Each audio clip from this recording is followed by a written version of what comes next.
Here's Linda sharing God's heart. Hello, everyone. In Proverbs, we read about buying the truth and not selling it. I wondered how one could buy or invest in the truth. And the next thing I thought about was how one would sell the truth. Thank you for joining me as we take a closer look at Proverbs 23, verse 23, which commands us to buy the truth and not to sell it. The idea is that we invest in truth so that we can possess it. When we own something, we can get to know it better because we have time and opportunity to take a closer look at it. It sounds amazing, but how do we acquire truth by investing in it? If buying and selling entail exchanging of items, then I imagine a heavenly store where I could buy or invest in the truth. But being a store, I would need something to exchange it with. What better way than to swap a truth for a lie?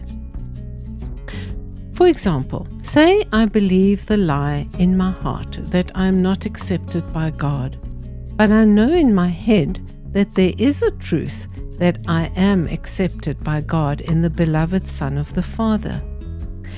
If I have decided that I do not want to believe the lie anymore and want to buy the truth that I'm accepted in the Beloved, then I go to the Father and tell him what I would like to buy. And he would tell me that it would cost me paying with or giving him the lie that I'm not accepted in God's beloved Son in exchange for the truth.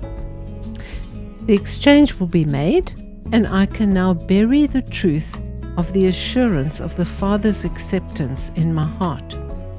In Psalm 119, verse 11, we read, "Your word I have hidden in my heart, that I might not sin against you."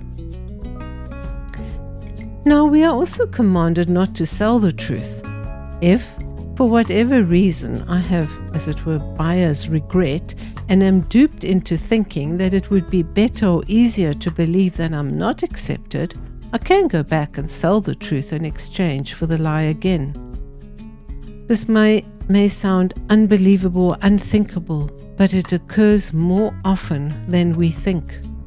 Paul even wrote about this in his letter to the Romans in chapter 1, verse 25, and these were people who exchanged the truth of God for the lie. This is where abiding in Jesus' words comes in. In John chapter 8, verse 31, we read, "Then Jesus said to those Jews who believed him, 'If you abide in my word, you are my disciples indeed, and you shall know the truth, and the truth shall make you free.'"